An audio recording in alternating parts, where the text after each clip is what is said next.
God, I am running out of things to talk about this game. But I'm not done yet though. Who actually is the antagonist of Help Wanted 2? I mean, we revive Glitchtrap in one ending and Vanny kills Glitchtrap in another ending. So who's leaving these images? Why is Glitchtrap handing us the things that lead to his demise? Is it all Vanny? All I know is, like the famous Waverly Place wizards once said, everything is not what it seems. So Slices, put on your aprons, and let's bake ourselves a theory. First, let's gather our ingredients. What do we actually know about our major players here? Now, I've covered nothing but this game for more than a month at this point, so I'm sure you're sick of hearing me recap the game. So just let me be very, very brief in what we're about to go over, okay? Let's do this one last time. Real quick explanation. My ADHD pretty much necessitates that I hold something so I can speak fluidly, and right now my cats are being moody and don't want to be held, and the toast plushie was used as a toy today, so that's still upstairs.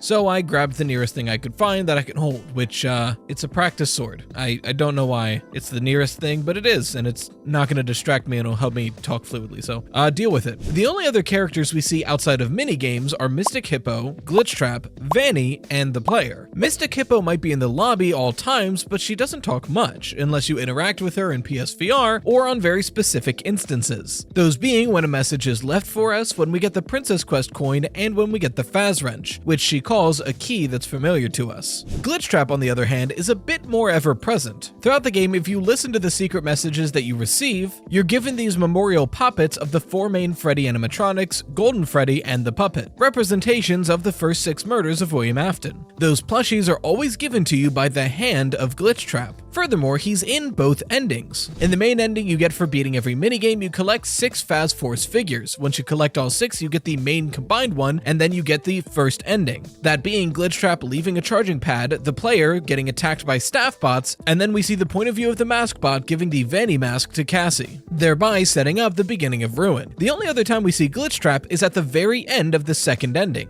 When you collect all 6 memory puppets that Glitchtrap gives you, you get access to this glitchy coin that lets you play Princess Quest. At the very end of that, you get the Glitchtrap plushie, something that in Help Wanted 1 signified being fully taken over by Glitchtrap. However, it's short-lived, as we are immediately then put into a crane machine where Vanny takes the plushie away from us, presents Glitchtrap, and crushes him in front of us. Then she does a creepy wave and walks away. That's also the only time we see Vanny in-game. Finally, I believe the player of Help Wanted 2 is the father of Cassie. He's also an employee of the Pizzaplex, he was the Bonnie bully from FNAF 4, and I believe that he was also Jeremy Fitzgerald from FNAF 2, otherwise known as the victim of the Bite of 87. Full theory on why I think that over there. But watch this first, because if you click off before it's over, it hurts it in the algorithm. I'm watching you. But if you disagree with that interpretation, totally fine. I understand the FNAF 2 connection is kind of out there. But I will say there's very strong evidence that suggests that we're at least playing as Cassie's dad, who happens to be the FNAF 4 Bonnie bully. But I myself am pretty confident in the FNAF 2 inclusion, so going forward, I'll be referring to this character as Cassie's dad or Jeremy Fitzgerald. Man, this place is really giving me the creeps. I can't even remember if I'm going the right direction anymore. I've been moving forward for weeks, it feels like. I mean,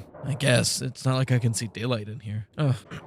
Today's video is brought to you by FUM. Oh, interesting. Look, habits are hard to break, and every New Year's comes around and I find myself making a resolution that doesn't make it out of January. But there's a better way to break a bad habit than just plugging your ears and closing your eyes. I'm talking about FUM, who've come up with a really cool solution. Bad habits aren't bad because they're habits. They're bad because they're bad. So why not just take the bad out of the habit? FUM is an award-winning flavored air device that does just that. There's no electronics or vapor or harmful chemicals or anything like that. FUM instead is a completely natural device that breathes air through all naturally flavored cores. All you have to do is pick your favorite core. Mine right now is crisp mint, but I will say white cranberry is pretty good. But I've been on a crisp mint kick for a while now. Then place it in the magnetic center, close it. And I gotta say, crisp mint is a really nice mint. It's very minty, but it's not overwhelming. You can even adjust the input of the device so it's harder or easier to breathe through it. And let me tell you guys, if it wasn't obvious, I have ADHD. Very strong ADHD. Folks, This is such a good fidget. It's a little weighted, it's got a good grip for the fingers, it's magnetic so it clicks together. It's so nice. It's so I do this all day. FUM has served over 150,000 customers, has thousands of success stories, and there's no reason that you can't be one of them. Join FUM in accelerating humanity's breakup from destructive habits by picking up the Journey Pack today. Head to tryfum.com/Rytoast or scan the QR code and enter the code Rytoast to get 10% off a Journey Pack today. And you can try the FUM Solano model, that's what I have right here, with the premium walnut barrel and onyx black coated mouthpiece with a smoother finish, and still get 10% off. That's tryfum.com/Rytoast. Or again, scan the QR code and use code Rytoast to get 10% off your order. Thanks again to FUM for sponsoring today's video. Well, at least I've got some comfort now. Onward I go. See, quick and painless, just in and out, little ketchup. Now, when talking about antagonists, my first thought on how to deduce it would be using the endings. After all, both of them end with Jeremy essentially dying. One definitely and one probably. So if Jeremy dies at the end of the game, then the antagonist won, right? The first ending is, in my opinion, way more straightforward than the second ending. However, there is still one very big wrinkle. On the surface, everything makes sense. By playing the game and doing the several tasks that are laid out for us on the monitor, we play right into Glitchtrap's hand, allowing it to manifest itself into the real world. And then it offs us the moment it gets the chance. But the big question on my mind is, why? What is it about doing these tasks or collecting the Faz Force figures that allows Glitchtrap to come to the real world? Well, I think I have a pretty solid idea on that, and it's all because of Helpy. Throughout Help Wanted 2 in the AR world, Helpy is on the projector constantly telling us what we have to do. Either there's new tasks to complete, or there's a present on the stage for you to collect. Several folks on Twitter started to point out that if you don't collect these presents, Helpy starts getting mad at you. If you leave a present on stage for long enough, he'll even say, "Open the present, don't make me ask again." And throughout the game, when he's giving you these instructions, he's in this weird light blue void. He's not in any real location. This, plus the actions of Helpy or Helpy from Ruin, leads myself and many others to speculate that this is the current avatar of the Mimic 1 program. After all, the Mimic 1 program is a learning program. And Help Wanted 1 showed us that multiple people found Glitchtrap creepy and off-putting. I mean, look at him. So even though the Mimic 1 program seems to fully represent itself as Glitchtrap, I think that Help Wanted 2 and Ruin are establishing that it knows that Glitchtrap can seem off-putting. So when it's trying to lure somebody in and seem more innocent, it adopts this Helpy persona. Suddenly, these projectors make a lot more sense. Helpy, or the Mimic 1 program, is luring you in and telling you what you need to do in order to save the Pizzaplex, but in reality, you're just helping Glitchtrap manifest. To back this up, after the first ending, Glitchtrap is in the real world. And what does Helpy look like after this ending when Glitchtrap has entered the real world? For the first time in the game, he's in a background area of a real location, the beach. Helpy made it out, so did Glitchtrap. Okay, that's all well and good, but then what is the point of the Faz Force figures? Are they the secret to reviving Glitchtrap? No, but I do think they serve a similar function as Helpy, bait. If we really are playing as Cassie's dad, then it's established several times in Ruin that he was a major fan of Fazbear and a collector. If Glitchtrap was able to learn this through the employee database about Jeremy, then all it would have to do is create models for these very obscure 80s action figures in the AR world. Then it could use them to motivate Jeremy into completing the tasks necessary to set it free. Or maybe even just to stall Jeremy, because that's actually where I run into a problem with this. The idea that the Faz Force action figures are just bait to lure Jeremy makes a lot of sense and it's evidence-backed, but we still don't have a lot of evidence-backed theory for why we're completing the minigames in the first place. Do you want to get down, buddy? Or do you just want to not be a baby? Is that good? You want this? That's good. We can speculate, like in my mind I can think of two options. Option 1, stalling. Glitchtrap is probably already in the process of setting himself free when Jeremy finds him, so all he has to do is keep him busy to buy himself some time so he can finish the process. Option number 2 is Glitchtrap is using Jeremy to spread itself throughout the Pizzaplex. All these tasks have us go through every single nook and cranny of the Pizzaplex wearing a Vanny AR mask. The very same Vanny AR mask that is infected with Glitchtrap. We could be patient zero for this place, carrying the plague of Glitchtrap through every single aspect of it. And while I believe both of these options are incredibly plausible, there just really isn't evidence for either one because there's as far as I can tell, no clear evidence on why we're doing these minigames. So take them with a grain. So what about the second ending? That seems to have a lot more debate surrounding it. First of all, it really seems like Vanny is destroying Glitchtrap in this scene. I mean, it's holding its hands to defend itself for Scott's sake. A lot of people assume that this whole ending is Vanny's doing. And to be fair, there's a lot of good evidence supporting it. After all, Vanny destroys Glitchtrap, so it can't be Glitchtrap's doing, and there's really nobody else that could be doing it. Not to mention all the cut dialogue that many people interpret to be from Vanny. In the files, there are several lines of text attributed to voice that lead the player to this ending. The lines are, quote, "Act natural and don't say anything. The staff might get suspicious. Don't worry, they can't hear me. I am on a special signal the staff can't process. I was able to upload some helpful code. It should look like a key. Find a place where we can talk safely. You need to listen to me carefully. Don't help it escape. It's using you to finish where she left off. Only a small piece of its code remains. It is bound to the past. Find its memories and return. Look for my messages. They will guide you. Open the door. Use the key. Why won't you help? Make it stop. Find them. Release them. You have a chance to end it. You are the last. It kept you for a reason. Deactivate the inhibitor. Remove your mask. See the world as it really is. The memories are freed. Use the token. Bring him to me." And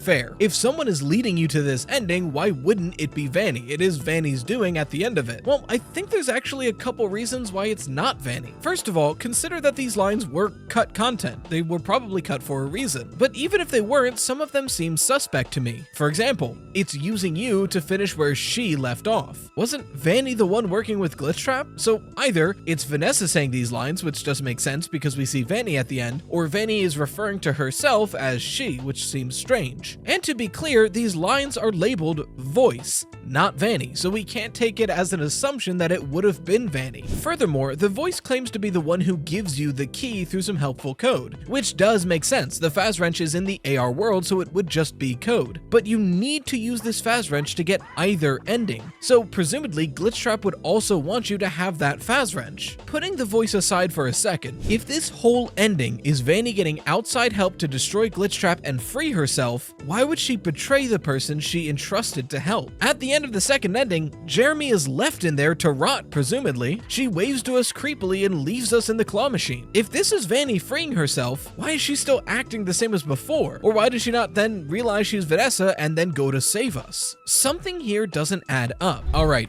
I hear you. In many ways, the work of a critic is easy. It's a hell of a lot easier to tear down a theory than it is to raise one up. And to be clear, I don't think I've disproven the idea that this is Vanny's doing. I just personally don't believe that's the case. But if that's not what I believe, what do I believe? Well, for some context, let's take a quick tour back through Help Wanted 1. Throughout the games, you collect these glitchy cassette tapes that lead you into the actual lore of the game. They're of the last beta tester recounting her experience in testing the game and encountering this strange and growing manifestation of a rabbit. She calls it an anomaly or a virus, or she doesn't know, but she tells us that it seems to menace at her and it might be the reason why the tester before her cut off his own face. Throughout the logs, we learn that she knows it began to attach itself to her security logs, so she makes the decision to try to break them up, encrypt them, and scatter them throughout the game so that she can hopefully deter this creature. But then, the 16th log is different. It doesn't say to keep them hidden or keep them scattered. Instead, it tells you to let the virus try to take a hold of you, and then press a specific button combination to combat it. Lo and behold, if you do that, you lose, and you're actually taken over by the Glitchtrap virus. This is how Vanny is made. Notably, Glitchtrap isn't freeing itself in this moment. Seemingly, it's making a copy of the Mimic 1 program and inserting it into Vanessa's mind. And then it begins training that version of the Mimic 1 program into being a perfect slave to Glitchtrap, Vanny. So is that the story for Help Wanted 2? Vanny is trying to get us to destroy Glitchtrap, but then at the very end, Glitchtrap swoops in and changes the script. No, that really can't be the case. Glitchtrap is the character we see throughout the entire game, and then at the end, Vanny shows up. In fact, it feels like an inverse of what happens in Help Wanted 1. In fact, bake with me for a second. We know for almost certain that Glitchtrap is trying to use Jeremy to be free. Everything it does as Helpy leads it to this outcome. However, according to cut lines from the voice, it also knows that Jeremy is important. I think because he's the Bonnie bully who's partly responsible for the death of the FNAF 4 crying child. The lines "it kept you for a reason" and "you are the last" seem to say so. So what about these memory poppets? Well, there are other lines in this game that were cut that don't seem to add up with the logic of the Mimic 1 program. Specifically, it is bound to the past, find its memories, and return. From what we know about how the Mimic operates, this isn't it, Chief. The Mimic is a learning program, but it doesn't necessarily have memories, nor is it bound by them. It has familiar habits, but this doesn't really line up well. In fact, these memories are more so likely to be from Jeremy, someone who was around during that time and would have possibly known these children that went missing. I don't think the Mimic is actually bound by these memories, but I do think it's using these memories to bind Jeremy. While Glitchtrap is toying with Jeremy to free itself, it most likely learns who Jeremy really is, either through the employee logs or from just exposure. And after realizing how special Jeremy is and always being in need of new assets, Glitchtrap might have attempted to turn Jeremy to its side, using the same exact tactic it does in Help Wanted 1, pretend to be someone else and trick someone into helping you. In Help Wanted 1, it was the whole let him try to manifest inside of you and cut it off. Now it's this. This is why Glitchtrap is the one handing us these memories. It's trying to remind us of our own repressed past while simultaneously tricking us to think that we're on the way to destroying Glitchtrap. And after all of this is said and done, all it's done is bring Jeremy as deep into the rabbit hole as it goes and make him vulnerable. That's why to get to this ending, you collect a glitchy coin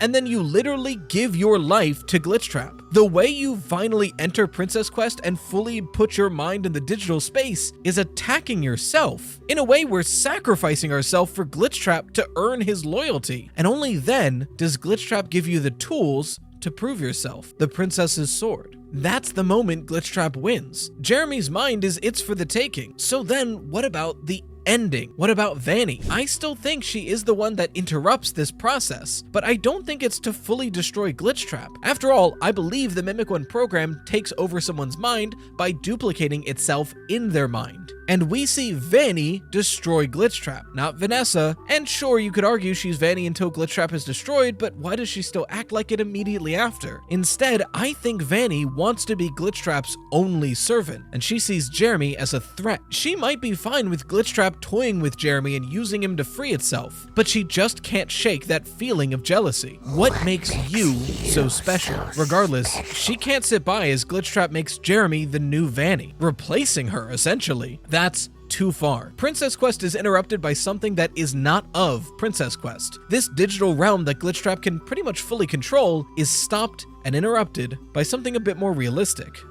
Vanny. Once Vanny knows that this version of the Mimic 1 program is embedded and isolated within Jeremy, she takes it out and destroys it, leaving Jeremy to rot in whatever digital space he's in. She would be Glitchtrap's only servant, and that was final. I honestly think this is my best interpretation of the endings of Help Wanted 2 and the involvement of Glitchtrap and Vanny. But it is still just my interpretation. None of this is confirmed, so what do you think? I'd love to hear your theories down below. In the meantime, if you want to know more about why I'm so sure that Cassie's dad is not only the Bonnie bully, but Jeremy Fitzgerald from FNAF 2, the video's right here. If you want your art featured on the channel, make sure to post it with hashtag #RyTart so I can find it. And a huge shout out to the best channel members, the Dough Risers. And until next time, as always, stay toasty, slices.